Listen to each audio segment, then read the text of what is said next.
Okay, thanks. I'm Paddy Mackle, President of Belfast Trades Council, and will be chairing the event today. You're very welcome to today's discussion around sectarianism, workers, and the role of trade unions. This event is a collaboration between Trademark, Áras Uí Chonghaile, and Belfast Trades Council, and is part of a programme of events by Áras Uí Chonghaile and also Belfast Trades Council around May Day, celebrating workers and their struggles across the world. We have three eminent speakers, and I will introduce each before I invite them to make their presentation. This will be followed by a bit of a discussion on the issues raised. But before I ask Avila to start, I'd like to make a few comments on behalf of Belfast Trades Council on this particular topic. There are clearly growing tensions recently, including unjustified attacks on workers, some fueled by discontentment and disaffection, manipulation and misinformation, paramilitary influence in some areas, Brexit and its inevitable consequences, the recent PPS decision, deprivation in marginalised communities, and disenchantment with the political establishment. The other problem, however, is sectarianism and the political failure to deal with that cancer. And until that sectarianism is finally tackled at society level, unrest on the streets is likely to repeat itself. We need to ask ourselves some questions, I think. Does sectarianism suit some political parties? Does their survival depend on it? Do we do enough individually and collectively to tackle sectarianism? Are we all sectarian, but just don't admit it? Does the media and political establishment really believe that sectarianism is solely a working class phenomenon, and that the middle classes, the business classes, and the chattering classes have somehow not been afflicted? Let's be honest, no one is born sectarian. It is learnt behaviour by adults in every class. Can we divorce sectarianism in a society from colonialism? And is there a role for the UK to play in tackling their legacy? In all honesty, should we really be surprised by the level of sectarianism in the society? We have segregated housing. 93% of social housing is segregated, 98% in Belfast. Even with private housing developments, territory is often marked by the erection of flags with no consequences. There are peace walls today, more than there was at the height of the conflict. The sad reality is that we are much better at and more comfortable with building walls than building peace together. We have segregated education, 90% provided in a single identity environment. We have segregated GP healthcare provision, segregated in different sporting interests, segregated in different cultural interests, segregated in different views on language, segregated in different national identities and allegiances. And yet, despite all of that, there's not a lot of real difference between most of us in terms of how we are viewed by those in power, those who control society, those who make decisions about our well-being and chances in life. When you consider the 15-year-old kid with a brick in his hand on the Shankill and his class brother on the Springfield, there's very little difference in their circumstances or future prospects, or their sense of alienation from the state, or their belief that their national identity is not respected or is under threat, or indeed their conviction that no one is listening to them or even cares. And yet, despite these similarities, they are not encouraged to see that common cause, to see that the marginalisation and deprivation in both communities is very similar, affecting housing, mental health care provision, education, employment prospects, and life expectancy. The trade union movement has attempted over many decades to play a constructive role in tackling sectarianism, from its Hand Off My Mates campaign and its support for Counteract and Trademark. In 2017, ICTU worked hard to bring business, employers, and Congress together to sign up to a joint declaration of protection in the workplace. Unfortunately, more than 3.5 years later, the lack of government funding has meant that the training needs to deliver this in the workplace has been delayed. The refusal of Arlene Foster for more than 4 years as First Minister and joint head of government to meet with ICTU doesn't help either. That needs to stop. In my view, the trade union movement has not done enough, but nobody has. More than ever, we need to demand that a 20-year plan is developed with community and workers at its heart to remove all forms of segregation, and we can no longer simply wait on politicians to tackle sectarianism. We need to take control of this ourselves and work together to confront sectarianism and ensure it becomes a distasteful historical footnote. We need to learn together that people on the other side of that wall are there simply because of history, but are not the enemy, unlike those who preach and encourage division. We need to learn to accept and embrace the idea that the right of others to have a different identity or allegiance does not in any way change or challenge or dilute anyone else's identity or allegiance. and that those who try to convince otherwise do not have our interests at heart, but their own, at society's expense. Okay, our first speaker is going to be Avala Kilmurray. Avala is widely recognised as a leading campaigner for women's rights, is an anti-poverty activist and supporter of adult education for many, many years. Avala is also a strong trade unionist and has served workers and women in particular for many decades through her participation in a wide range of bodies and committees, including NICIC2, the Labour Relations Agency, Counteract and NICFA. In more recent years, Avala has become involved in many peace initiatives, including the Foundation for Peace Network. She's published a book, Community Activism in its Contested Society, The Story of Northern Ireland. Avala is an authority on many of these issues, and we are privileged to have her with us today. Avala, thanks very much. Thanks very much, Paddy, and thank you for asking me to join this important discussion today. And I just want to share some reflections, thinking back over the years of different aspects of work, but also from the perspective of myself being a cross-border body, in that I'm a Dubliner, but I've been working in Northern Ireland since 1975, which anybody with any sense was going in the opposite direction. So I want to start by reflecting on two understandings, definitions of sectarianism. The first actually came from the Institute of Conflict Research, when back in 2012, actually, when they said sectarianism should be considered as a form of racism specific to the Irish context. Sectarianism is a diversity of prejudicial and discriminatory attitudes, behaviours and practices between members of the two main communities in and about Northern Ireland, who may be defined as Catholic or Protestant, Irish or British, nationalist or unionist, Republican or loyalist, or a combination thereof. In fact, I rather think that Robbie was involved in that definition. The second one is actually from the Committee of Administration of Justice, which is the international definition. And that talks about sectarianism, meaning the belief that a ground such as religion, political opinion, language, nationality, or national or ethnic origin justifies contempt for a person or a group of persons, or the notion of superiority of a person or a group of persons. So just to frame, what is it that we're actually talking about? And my shorthand version that I often refer to in terms of looking at aspects of sectarianism, particularly here in the North, is Maurice Hayes, who was the first chairman of the old Northern Ireland Community Relations Commission in 1972. And he said, when the masses start to read, the establishment is in trouble. But when they start to count, the game's up. And I think actually this is a really good way of thinking about systemic or structural sectarianism, where the institutions are actually framed in such a way that are discriminatory against one or other group of people within a society. And that's why the battle with people like the late Innes McCormick were so active in for equality legislation and effective equality legislation were so important, and are still important in Northern Ireland, both in terms of direct discrimination and indirect discrimination. And when I think back as well, I worked quite closely with the late Jeremy Harbinson, who was a civil servant, but who conducted the first study on multiple deprivation in Belfast in 1974.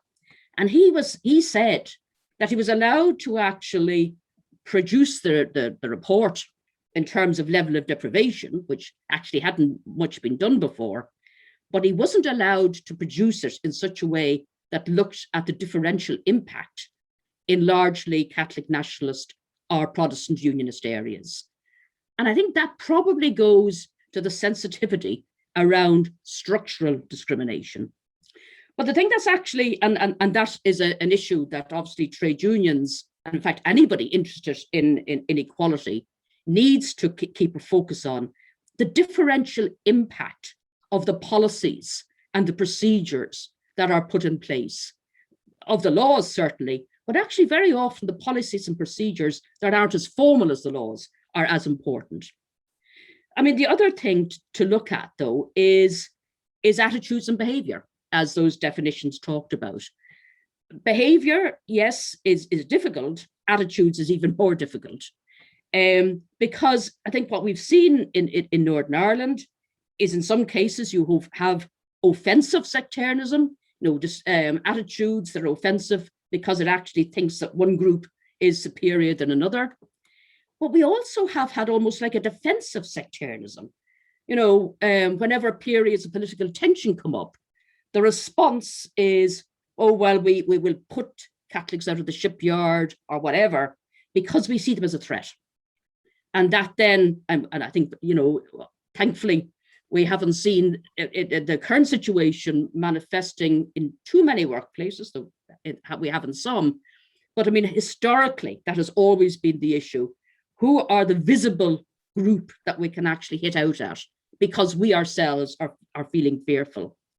And then, to be quite honest, we have manipulative sectarianism, which has been used politically, because sectarianism, even from your own introduction in terms of difference where people live and so forth, territoriality also means how people vote and where constituencies are drawn. And I suppose the other thing that I'm very conscious of when we talk about the politics of our situation, the divisive politics, is how even sort of factual reports can be presented and interpreted through certain lens. So that, to an extent, gives almost like a political framing of how people are being invited to interpret factual statements around housing, employment, and so forth. And unfortunately, I think we're still in a politics where it may not be as crude as that was in 1985, but where there still is the possibility of politicians framing things in certain ways to speak to a certain viewpoint. But in terms of the trade union movement, I think the most important thing that we, and you've referred to it, that we've seen over the decades, is increasingly sectarianism being named and recognized.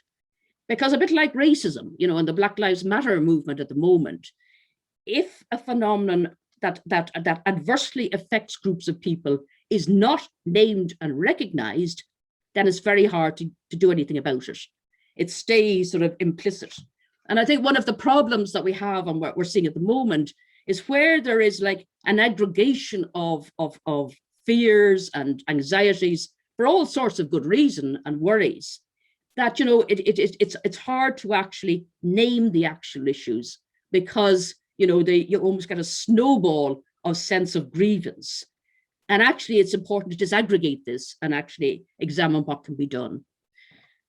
And my memories of being active, and it was Unite, was the Amalgamated Transport and General Workers Union that I was involved in. It was by no means an easy task to actually name sectarianism as it impacted people on the ground, because people's sense of who they were and of their sense of their workplace and all the rest was so tied up in it. And similarly between unions, I mean, the T&G traditionally, Unite, had one set of dockers. SIP2, then the Irish Transport General Workers Union, had another set of dockers. Which, so again, I mean, even within sort of occupational areas, there were distinctions, and there were different interests there.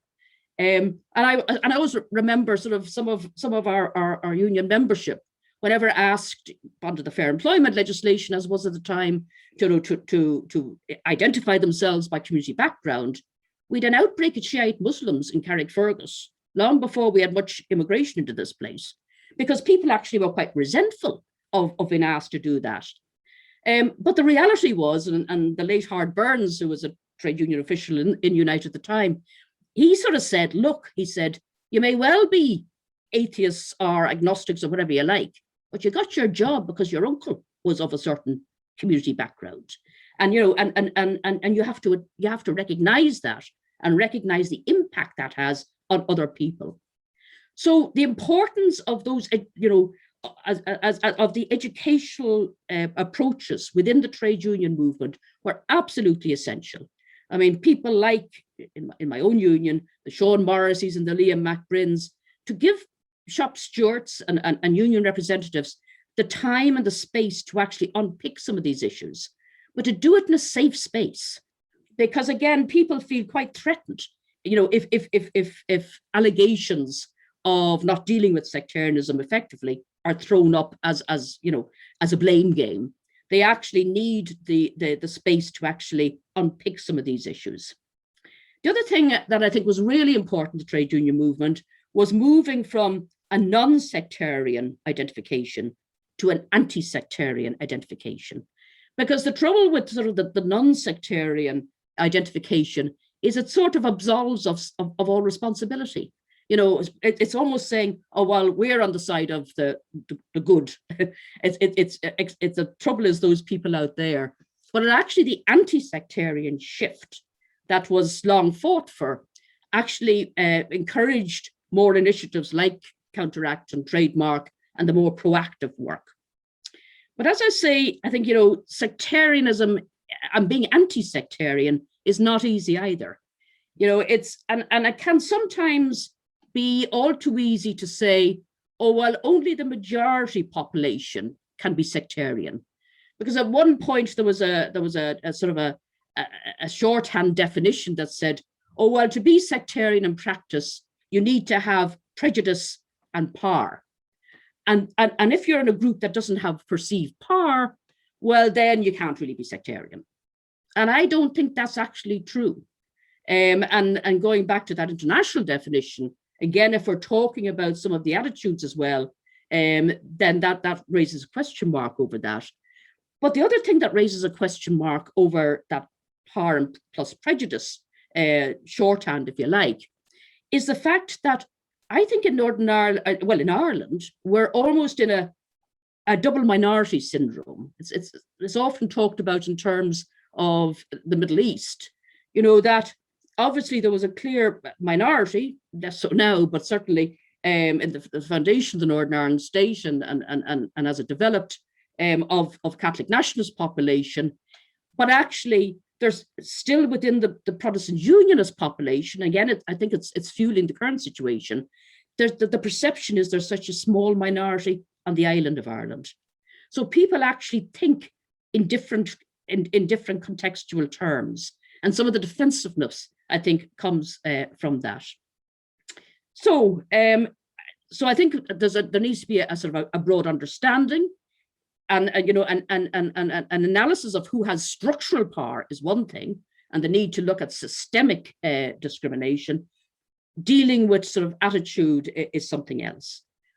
But strong policies can actually deal with behaviour. And I was listening to a session last night about policing reform. It was actually vis-a-vis the States, but it drew on Northern Ireland. And the point was made, actually, you had to get the policies in place first. And then you can deal with things like culture, the more nebulous things. But it's interesting because, as I say, I'm a cross-border body in person. And growing up in the South, and obviously a lot of our unions cover work on an all-island basis, I found no self-interrogation within the trade union movement about sectarianism or exclusionary practices that might happen outside Northern Ireland. And people clapped our efforts to deal with Northern Ireland, but they didn't actually look internally. And I do remember, you know, explaining to some of our members that worked in the docks in Dublin that actually if they were in Belfast, they would not automatically get their son, and it always was their son, a job by bringing him along. And they really were quite taken aback. You know, it was all right to talk about it up there, but actually, you know, when you're looking closer to home, that's another matter. And actually, in some ways in Northern Ireland, because it has been such an explicit issue, we've had to deal with it. It's more difficult to actually deal with the implicit issues where they're not recognized. So coming to a conclusion then, what can be done? First of all, I think it's important to continue to name, count, Morris Hayes, and counter structural sectarianism as it occurs in terms of policies and practices. And I think one of the ways to do that, and again, it gets back to the importance of maintaining that investment in the sort of the discursive and educational structures of trade unions, to involve workers and union members in actually looking at their own contexts, looking at their own workplaces and communities, and the ownership structure of those workplaces to see, you know, are there disadvantaged groups? Is there a culture that actually sort of isolates people, excludes them? not just in terms of the sort of the sort of Catholic nationalist, Protestant unionist type divide, but also in terms of the increasing numbers of incoming communities, of Muslims, of Blacks. You know, how many workplaces have taken on board that? I think it was last week that Ramadan started, and the impact, the possible impact on workers. And the sensitivity as well to sort of saying that, you know, we need to look at the macro outworking of sectarianism and discrimination, but also the sort of the micro levels. You know, within, say, certain factories, even within incoming communities, is it a situation where the Black workers stay in the lowest paid, are the most marginalized work, whereas perhaps Polish workers perhaps get promotion quicker because they're white? So we need to look at those sort of issues. We also need, I think, to be proactive in reaching out to people that may feel that they are being discriminated against, and sensitize workers and our representatives to manipulation and provocation. You know, the impact, and I know Trademark deals with this all the time, the impact of a flag being put up on a workplace, and how quickly that can actually cause disintegration. And as you say, at the end of the day, it's actually working out who profits from this. You know, it's not the workers themselves. It's not the unemployed themselves. You know, fragmentation tends to profit either certain political interests or certain established economic interests. Because again, we've seen how back to the 1930s, how the working class movements have been fragmented because of using the sectarian card. And I suppose the last thing I'd like to sort of say is that we also need to get outside our bubbles. You know, for those people that are committed to being anti-sectarian, in order to actually do something about it, we need to be listening, a sort of deep listening to what are the issues and concerns of those people that do respond by the sort of people outside the vested interests, that do respond with sectarian tropes or reactions. Because unless we understand where they're coming from, we can't actually have that dialogue that's so important. And it really is all about how do you counter othering? And I'll end with a quote from Billy Mitchell, the late Billy Mitchell, who obviously had been a long-term political prisoner, loyalist prisoner, and then was coordinator of Link. And he sort of said, and I think it sort of sums up sectarianism as at the level of the human. If you depersonalize the person, make him a target, then it's easy to shoot at him, at it. And that's the real danger of sectarianism, the depersonalization and the misinformation that could present people as the other and therefore as legitimate targets. So perhaps if I leave it there. Okay, thank you very much, Alan. Very informative, very interesting, and also great to have the history of where it's come through and the experiences you've had over that period of time. 1975 was a strange and different place. Hopefully we won't go back to there again. I'm going to now introduce Stephen Baker. Stephen Baker is a lecturer in law and television studies within the School of Communication and Media in Ulster University. And prior to that has more than 20 years experience in higher education in Northampton and the Open University. Stephen's an expert in his field and has spent years examining the relationship between media, culture and politics, co-authoring 2 books, The Propaganda of Peace and also The British Media and Bloody Sunday, and has written extensively on the culture and political economy of post-conflict Belfast, as well as representations of class in British television drama. And he wrote a report for OFM-DFM on the media representation of working class unionism, probably the first time that's ever been done, I would assume. He's also a union activist with his union, UCU. Stephen, you're very welcome. Thanks very much. Thank you very much, Paddy. It's a pleasure to be participating in a discussion as important as this, and also it has to be said as timely. I mean, one of the things that I kind of detected from your opening comments, Paddy, was in the background, there's this sort of question of the kind of trouble and violence that we've seen in Belfast very, very recently. And I think it was really rather alarming to see Loyalist and Republican youths suddenly confronting each other across a peace line that had been burst open. And I think that's probably at the forefront of everyone's minds at the moment. I'm going to do something which is perhaps a little bit uncharacteristic for me. I'm going to try to, in the midst of that, to strike a rather more optimistic note than perhaps I would normally. I'll become increasingly miserable and pessimistic later on, no doubt, but just to get started, I wanted to try to be optimistic, because I think in some ways it's very, very easy at times like this to despair and to wonder, will this place ever manage to slip the chains of sectarianism at all? And I've heard a number of commentators sort of use this terminology where they sort of say, is Northern Ireland or the North going to slip back to the bad old days again? You know, and I always sort of think that's a really interesting phrase, because, you know, we won't go back. You know, time marches on and things change. So we won't go back, and we may, I don't doubt, face future troubles, but they won't be constituted in the same way as what has gone before. You know, we're not going back to 1972. And you get the sense sometimes when you listen to some people talking that they almost want to go back and replay the old conflicts that they've had in the past. The circumstances have changed. We're in a very, very different historical moment. And in some ways, that's why I'm kind of cautiously optimistic about what comes next. Because I think the thing is, peace has certainly changed things here.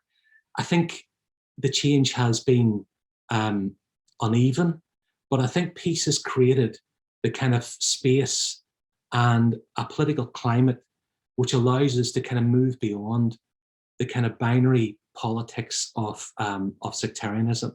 And so, for instance, things that I've seen, which, you know, when I was younger, I don't remember ever enjoying this sort of prominence.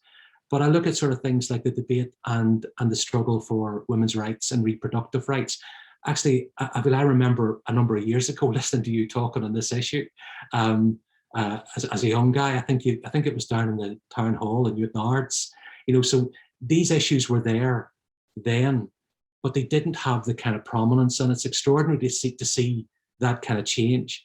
I'm also mindful of the advances and the struggle that there has been for marriage equality.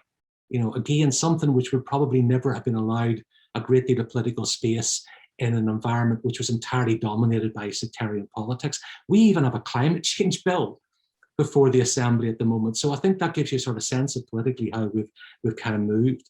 Something also that Avila kind of touched on there was, you know, the way in which culturally and in terms of identity Northern Ireland is changing.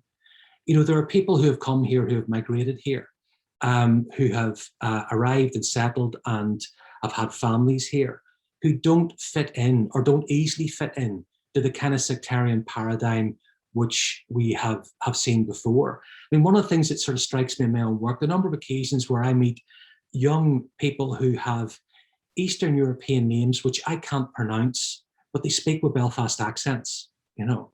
There are people who have settled here now who don't come from here, but they're just part of the weft and weave of here, and they're part of the politics also. And a sectarian politics simply won't speak to them. Again, it's a phrase which a friend of mine uses quite a lot. We're beyond that kind of binary sectarian politics.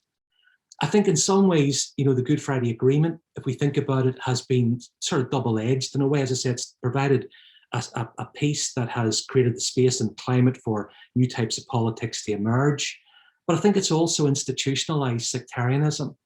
It has, in a way, we have this sort of institution which seems to be founded upon the idea that we have sort of a sectarian assembly in the anticipation that we will have a kind of eternally sectarian people. And I don't think that's necessarily going to be the case, because I think one of the things that having an assembly like that has done is that it has exposed sectarian politicians very often for what they are: narrow and unable to speak to issues beyond the kind of sectarian criteria that they seem to prefer and be able to speak to very well. So on things like social and economic issues, on environmental issues, they're just nowhere. They don't have a position that they can hold on that. And therefore, very often you see them beginning to revert to type. They go back and they begin to preach again to what is, I think, a sort of very often a diminishing congregation for them. I think the other thing that we've learned also is that sectarian politics very often goes along with some nefarious prejudices and bigotries as well. Who knew? You know, so there is a kind of change here. I think the other problem, as I sort of say, is I think sectarian politics is playing to a diminishing base, and you can see that. You can see that growth of disillusionment with sectarian politics, with the growth of parties like Alliance and Greens and People Before Profit as well. So the progress, it seems to me, that we're making is uneven. As I'm trying to be optimistic, it's uneven, it's slow, it isn't enough. We should be moving faster and doing more. But we shouldn't lose sight of the advances that we have made beyond sectarian politics. And I think we can bank those. I think the one question, or the biggest question I think that we have looking to the future, is how are we going to begin to improve the lives of working class people? How are we going to forge out a hopeful and better future for those kids that you sort of see clashing with each other at interfaces?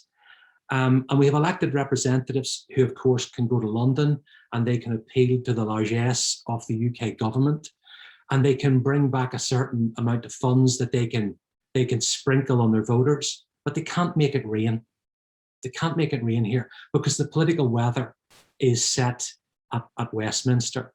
And so I think there's always going to be a constitutional question there about what we can achieve with the constitutional settlement that we have. But I'll end with this here and just sort of say, I think that the nut to crack to really push us forward beyond the kind of sort of sectarian politics which has bled the past is to begin to deliver for working class communities. I'm going to move now to our final speaker, Dr. Robbie McVeigh. Robbie has written extensively over several decades on issues including sectarianism, racism, ethnicity, anti-travellerism, and British nationalism in the North, with a focus firmly on human rights and equality. His experience, respect, and expertise in this field has led to his participation in a number of international commissions on racism and xenophobia, Roma rights, and the EU Fundamental Rights Agency. He has also worked closely with the Equality Coalition on a number of initiatives. In 1994, he published a book about security force harassment being part of life here, just everyday life. And more recently, he's published work asserting that sectarianism remains institutionalized here. And finally, just hot off the press, Robbie has co-authored a book with Bill Rolston with Beyond the Pale books entitled Anisher Hackman Taru, Ireland, Colonialism and the Unfinished Revolution. It's available wherever you buy your books from, including libraries. Robbie, thanks very much. Thanks, Paddy. And online, I should say, since we're getting the plugs in from Beyond the Pale books.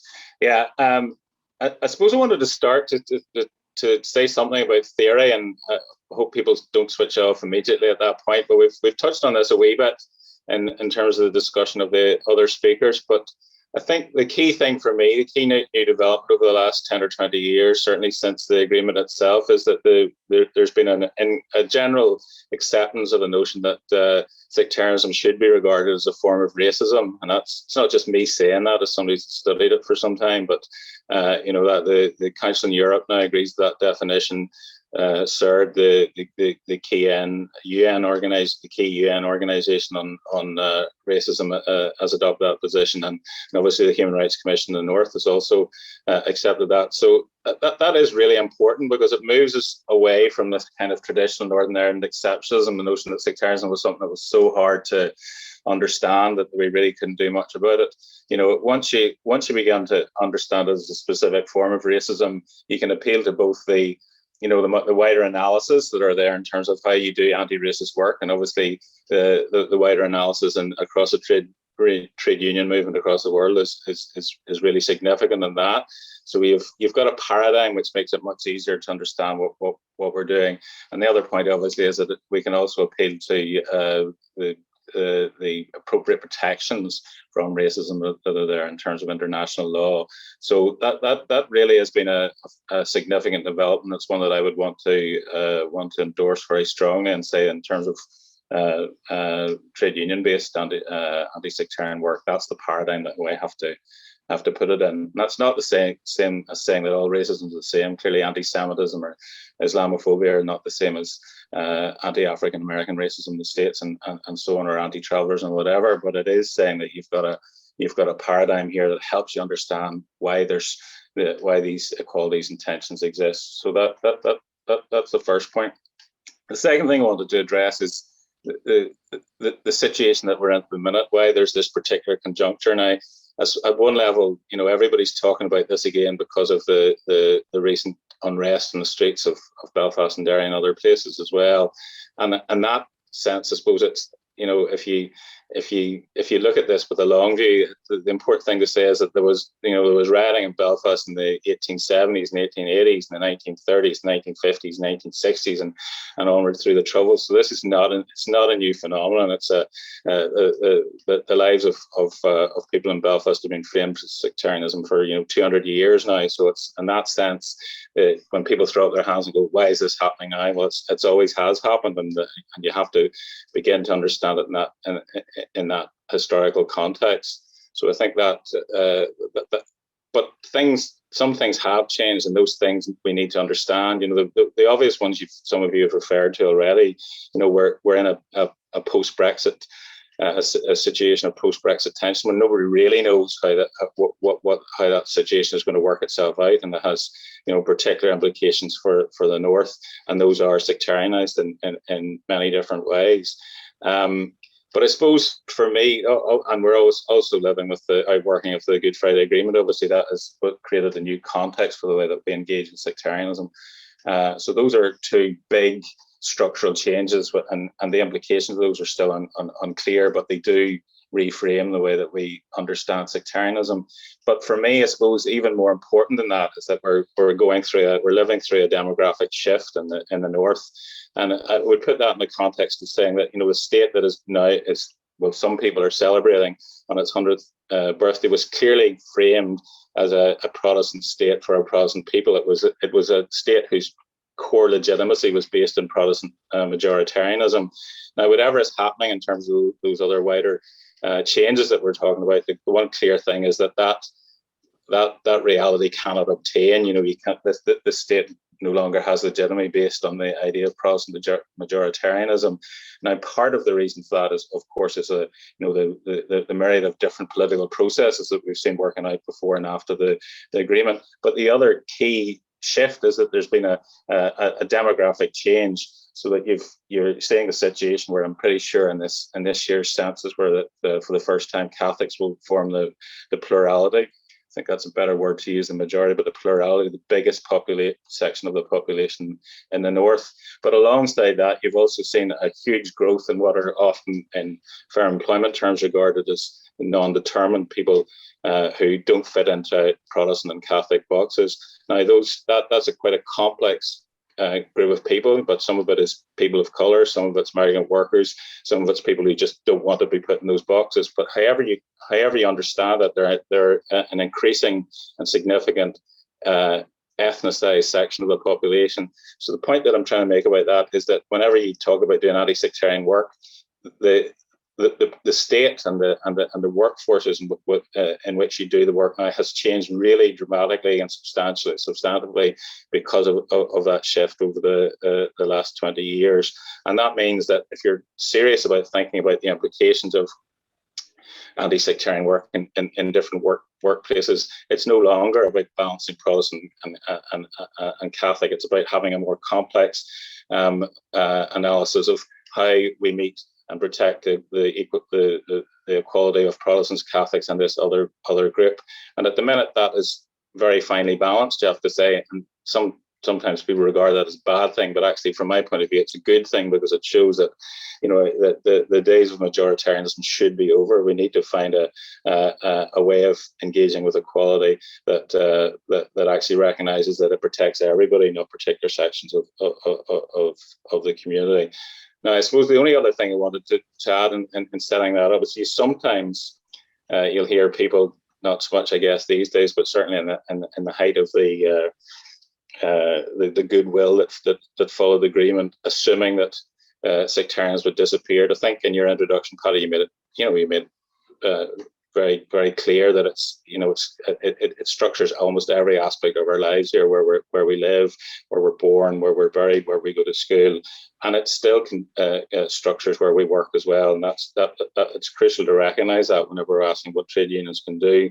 Because on the one hand, there clearly has been a movement away from some of the most egregious inequalities that existed under the Stormont government, when, as I say, everything was really structured by that commitment to Protestant majoritarianism. Catholics were a minority who were very often treated very badly in that context. That has changed, but what we're beginning to see in terms of the labour market and the balancing of the situation is actually, superficially, looks more equal, I think, because there's less absolute structural equality in the way that there was in the old days, but it's still really segregated, and some of that research that you were talking about that I did for the Equality Coalition. It's really striking when you begin to look particularly at the private sector. There are very large numbers of firms who have less than 30% Protestant or 30% Catholic makeup in their workforce, and that was the figure that everybody got so exercised in terms of the PSNI correctly. I mean, that was seen as a way of addressing issues around inequality in policing. But that kind of equality obtains right across our labour market. And just because it's more balanced in the sense that there are more firms that have more Catholics than there used to be, that's not a good situation, and it's absolutely not an equal situation. So in some sense, it's just saying that the most egregious sectarian equality of 50 or 60 or 70 years ago has been dealt with. It's not really recognising the continuing structural imbalance and inequality that makes it clear that this is still a problem to be addressed by politicians, by government, but also by the trade unions who have to organise people within those workforces. So that hopefully sets us up in terms of a broader discussion around that. Thank you for that. We have a couple of suggested questions that we want to look at that you've seen, because with no audience, probably a good idea to focus on a couple. Can I just maybe raise a point around one of those and maybe have a bit of a discussion around it? I'm not sure how much time we've got in terms of the recording, so we'll stick with this one, and if people feel that another one, we've got 10 minutes. Okay. The questions around the political framework around the Good Friday Belfast Agreement and whether that inhibits progress, because it was set up obviously in the nature of this society, and you had to designate as one or the other. And in my view, that was absolutely required back in 1998. The question is it still required today? And if it isn't, what should we replace it with? And what security should be put in place to make sure that we don't drift back to where it was before? And one of the things that strikes me in a lot of this stuff that's going on at the minute around tensions, the areas of deprivation, and many of you people will know this better than me in terms of your academic research on these issues and dealing with these issues over so much time. 20 years ago, I was a development manager in the Falls Road and Shankill Road, and the areas of deprivation are the same now that they were then. Exactly the same. Educational underachievement, exactly the same. Housing crisis, exactly the same. Alienation, exactly the same. Blaming the other side, exactly the same. So the issues for me in terms of all of this progress, and I accept all the points, all the positivity, it surprisingly came from Steve, all of that, I absolutely accept all of that. But the reality in all of this is that people at the bottom are still at the bottom and will remain on the bottom unless we tackle those things. And I don't see how you can do it without tackling segregation in housing and without tackling segregation in education. I think without those two, you will continue to reinvent it. It'll just be younger people with a different face because their fathers moved on or their mothers moved on. So in terms of the structures in society here, what do we do to change how we deal with these things politically? Steve? Yeah, you mentioned the institutions of the Good Friday Agreement that were set up under the Good Friday Agreement there, Paddy, and of course, as I said earlier on, they did tend to institutionalize sectarianism. But there was something else going on at that time, which I think wasn't discussed sufficiently when the talks process was going on, and that was the idea of what a peace dividend actually meant. That wasn't properly discussed at all. So while everybody agreed that peace was a good idea, there wasn't really enough discussion about what the quality of that peace was actually going to be. And it was very obvious when you looked at it that this was about the incorporation of Northern Ireland into the global free market. You know, a place which was traditionally had relied very heavily on the public sector, and that meant certain changes coming in. But you know, to look at how that was reported in the media, you would have imagined that all the incorporation into the global free market meant for Northern Ireland was that house prices would increase, and that this was automatically going to be a good thing. But there's, you know, we began to see what that actually entailed much later on, and what that actually meant, because you know, we had to live then with a kind of, you know, neoliberal. It's a bit cliche in some respects. They keep on mentioning this, and in fact, in some respects, it seems almost impolite sometimes to mention neoliberalism these days. But you have a sort of neoliberal rationality, which was about instilling within regions and within people and communities an aggressive competition. You know, the idea was that Belfast and the broader region was going to be a competitive city, and that meant that it was going to compete against Liverpool, Madrid, Newcastle, Hull, God knows, anywhere at all. It was going to have to compete with those places for inward investment. But that competition wasn't just external. The competition was also going to be internal. It was an internal competition between people, because internal competition was going to make you lean and mean and able to, you know, to be stronger.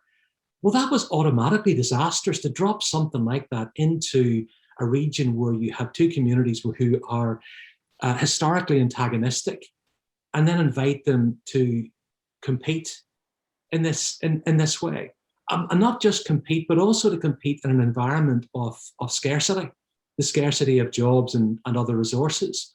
It always struck me as something which was very, very dangerous. And I remember revisiting something which I'd written about 10 years ago, and it's there. And actually at that time I was basically channeling the work of Eric Hobsbawm, who made this point in one of his later books, where he sort of said, look, you know, neoliberalism and global capitalism will promise all sorts of things, but one of the things that it will do, it will create the circumstances for greater intercommunity rivalries between different groups. And I think that's precisely what we've seen is greater competition between people over scarce resources. And that's where you get this language in some ways of, you know, they're getting everything and we are getting nothing. So I think in some ways that thing that crept in with peace, that peace dividend, which never really was properly delivered in the way that we thought it was meant to arrive, it was going to make things better, was actually about incorporation into global capitalism, a neoliberal rationality,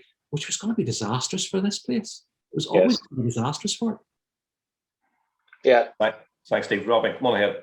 Yeah, I have to agree with that. I mean, I suppose the first and very obvious point is to say that, you know, those young kids on either side of peace lines in North Belfast or West Belfast got next to nothing from the agreement. That's the reality. Like there just wasn't a peace dividend, particularly for those young people, and that is not the same thing as saying that we shouldn't all enjoy the fact that there is a peace that's worked at one level, but it hasn't worked in terms of delivering anything like economic or social justice to young people in those situations. So the fact that they're angry is not really surprising. But I think, I mean, in terms of the answer to the broader question, I suppose a point that I would make is that, you know, trade unions have done most of the time a very good job in terms of working with a complex and divided a workforce often divided by sectarianism. It's not an easy thing to do, and what the first thing they had to do was organize people, and the second thing they had to do was represent them. But sometimes that's prevented the trade union movement from looking at the bigger picture. And I think one of the things that you're certainly implying is, and certainly in the way that I presented the current context, is there's no question that Ireland is changing. You know, there's no question that UK is changing. From my perspective, I think you're beginning to see the breakup of the UK, not just because of what's happening in the north, but also because of what's happening in Scotland. And part of the driver for that process is the reality that you seem to have now a permanent English Tory majority entrenched in power who have really very little interest in delivering anything like economic or social justice to most working class people in England or Scotland or Wales or Northern Ireland. So, you know, we're working within that reality. But where I'm going with that is, it seems to me that we need to go back to to Connolly and people like that, and think about, well, what are the structures that are going to address some of these questions for us in terms of a political process. You know, for Connolly at one level, of course, that was a nationalist project, but it also was an internationalist project, and that's the key point. That if we're really looking to answer these things rooted in trade unionism, at the core of that, it's internationalism and learning from that. So if as I said at the start of my presentation, if you're serious about trying to do something about sectarianism in the north of Ireland, you've got to be at the same time doing something about racism everywhere else around the world. And of course, the trade union movement is better placed perhaps than any other NGO or political organization to do that, to provide leadership. And that it's those kind of conversations which I think it's important for the trade union movement to begin to resituate itself right at the forefront of that, rather than simply doing a good job of organizing or representing people. Could I come in that as well? I mean, certainly in terms of the peace dividend, I agree with the analysis Stephen put forward in terms of it, you know, not serving those communities that were most impacted by the violence well. Partially because the first EU peace programme actually did involve quite actively the trade union movement. And I think, as you said yourself, Paddy, they've been sort of pushed to the margins in terms of any level of input into policy making or decision making since then. But secondly, it's because, you know, a combination of sort of various programmes, but also the way the sort of the civil service contracting culture, tendering, you know, short-termism. I mean, any money that is going, the resources going into those areas, it's badly organised and badly served. And in fact, we've actually seen a diminution of good community-based activity because of the way that's happened. Something like the Shankill Women's Centre can't even, you know, keep payment for the salary for an educational worker. You know, and it's just absolutely ridiculous. And I mean, it is those areas, as I say, that actually were impacted that really are still in a situation of major deprivation. So that's sort of a far more effective programmatic approach in those areas is important, but actually it has to be seen in the broader structuring of the economy as well. And I always laugh when I hear peace dividend, because I always remember being involved in the Industrial Development Agency pre-ceasefires in 1994, when you couldn't mention the war or you couldn't mention violence. And within 6 months, they were the first ones to sponsor an international conference on peace dividends. You know, so the people that could see where the funding was were quick enough to sort of do that shift. But as I say, other areas were then completely left behind. And actually, I think it's important to say, despite the sort of lack of any sort of effective investment in the community infrastructure in those areas, over the last 3 to 4 weeks, the people that are there are the ones that have been out in the streets until 2 and 3 in the morning, trying to encourage young people to go home and taking petrol bombs out of hands. And we saw that in the Lanark Way. It was actually some of those community workers and interface workers from both sides that actually linked hands to push back the trouble. And just a small point, you know, one of the things that really annoys me about the media is that actually the media here is very comfortable in the traditional sectarian narrative. You know, there was trouble in Tullyalley and Nelson Drive and one of the other areas in the waterside for 4 nights before anything happened in the Shankill and Falls, and it was hardly covered. Soon as it became a 2-tribe situation, everybody was comfortable going back to reporting that. But I want to come back on the point that Stephen made then about the Good Friday Agreement and the structures, if you like, in terms of storement. And my sense is that sometimes, and I know there are, in terms of what we've been saying before, there are aspects of continuing sectarianism that continue to have to be challenged. But in some ways, what the Good Friday Agreement, my sense of it was reflecting the sort of the dichotomy, the constitutional dichotomy, the fact that, you know, it wasn't just sort of Catholics and Protestants. It sort of works out like that to an extent, not completely. It was 2 different political framings of where people wanted to see this place being. whether it is within the context of the island of Ireland or whether it has continued to be within the United Kingdom. And that's what I think the Good Friday Agreement was trying to get at in terms of the power sharing approach. And when I was involved in the Women's Coalition, we did try and designate ourselves as other, and in fact, we used to change our designation depending on the politics of the time. In one case, in terms of keeping David Trimble in power, to keep the executive up. But I actually think that some of the suggestions of renegotiating the Good Friday Agreement now would be quite damaging. I think tactically it would be quite damaging, apart from strategically. And what I would like to see is I'd like to see that the Good Friday Agreement actually implemented, because so far it hasn't been fully implemented. It's been cherry-picked. We don't have a civic forum. And the idea of that was to bring in those broader forces, and the trade union had places, community, women's groups, and so forth, in order to broaden our politics. Because I think one of the problems I have is our politics has become so narrowed.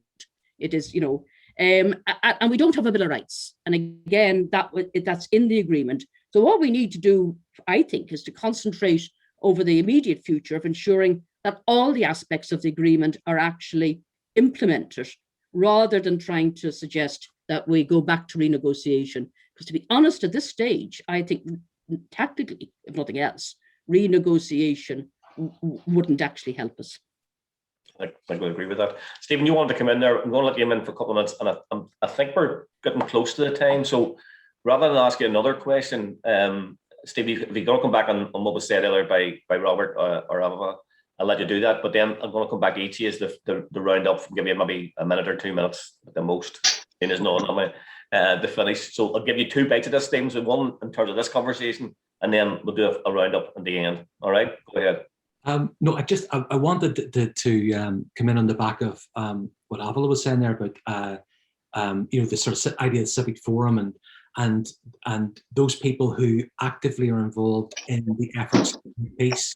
Like the Shankill Women's Centre you mentioned earlier on there, because I think what's really tragic about our current circumstances is, and this goes also for the trade unions, it goes for all those sorts of people who work at a kind of grassroots level to actually make peace here, to actually build it and produce peace and to produce the peace process, because I don't feel that they're valued at all in the current kind of political economic climate that we actually have.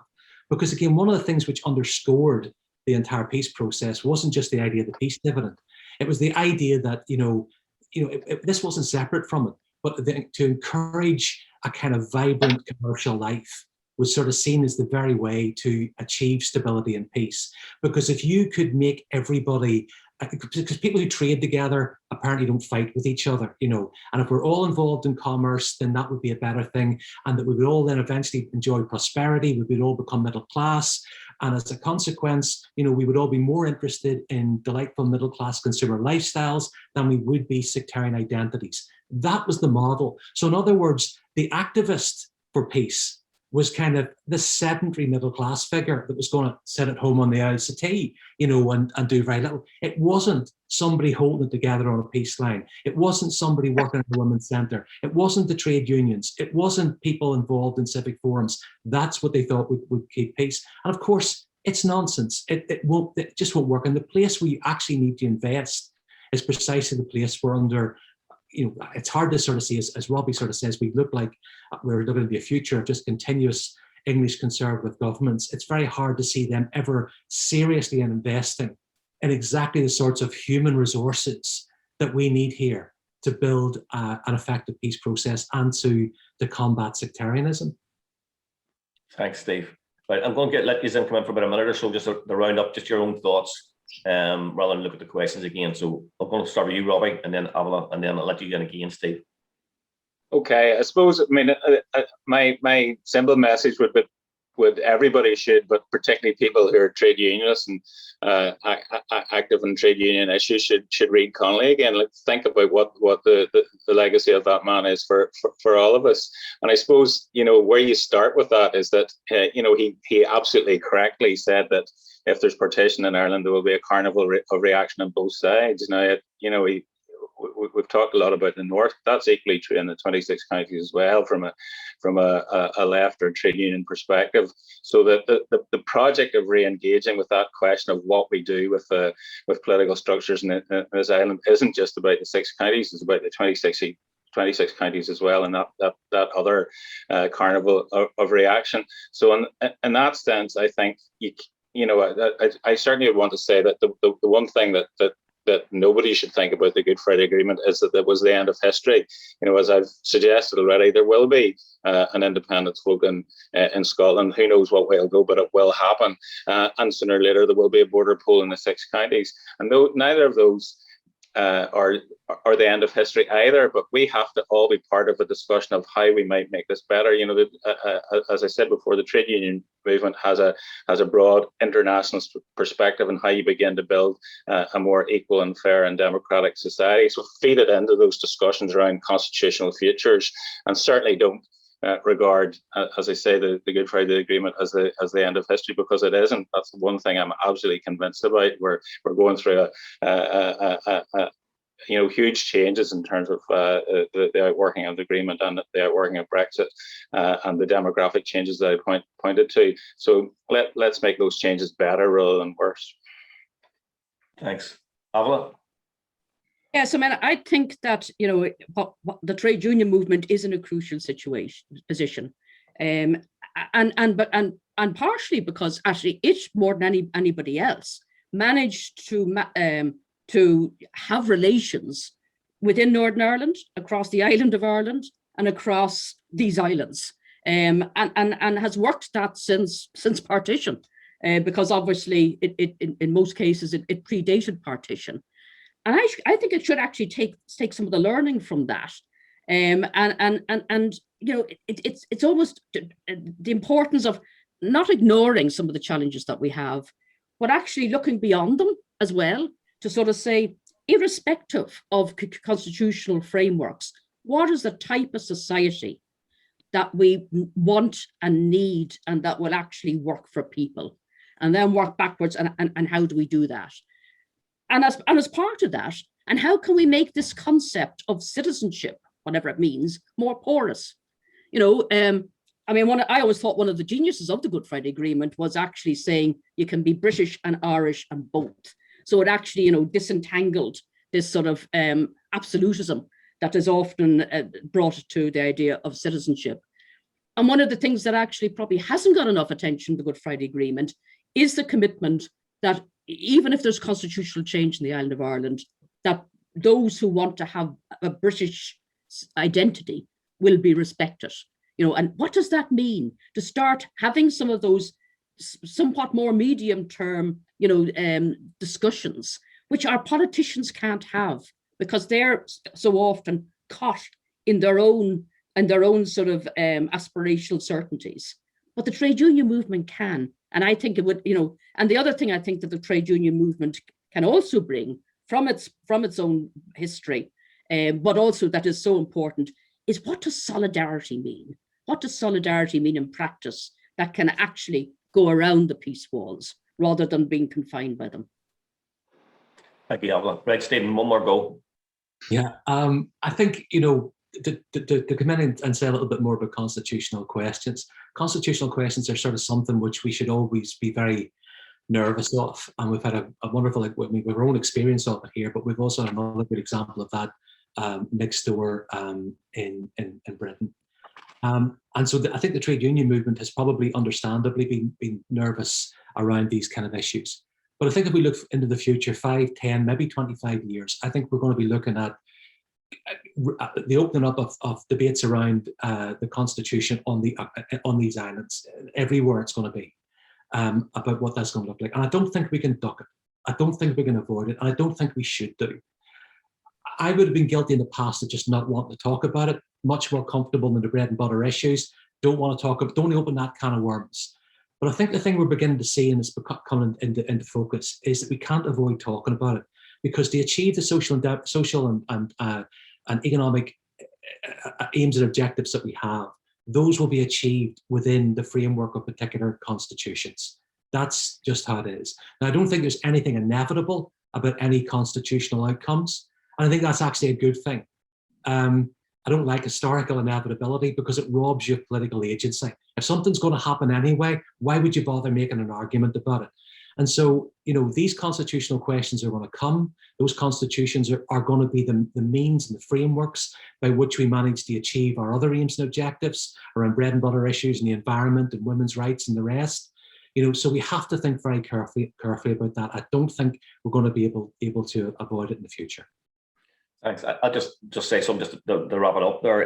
One of the things that struck me looking at the trade union movement over the years was that they concentrated on keeping the union movement together, which was absolutely vital. But I think the time now has come to be bolder than that, to actually lead from the front, to work with the community to tackle some of these issues. I think the issue with the constitutional changes, there is a wariness, I think, Stevie, you're right in that, in terms of whether that's something they should engage in. But I think there is an ability to engage on what would a new Ireland look like. You don't have to come out and say, we wish the new Ireland to be this, or we want to have the border gone, or any of those points, but you're saying, what would it look like? What would it look like for workers? What would it look like for community?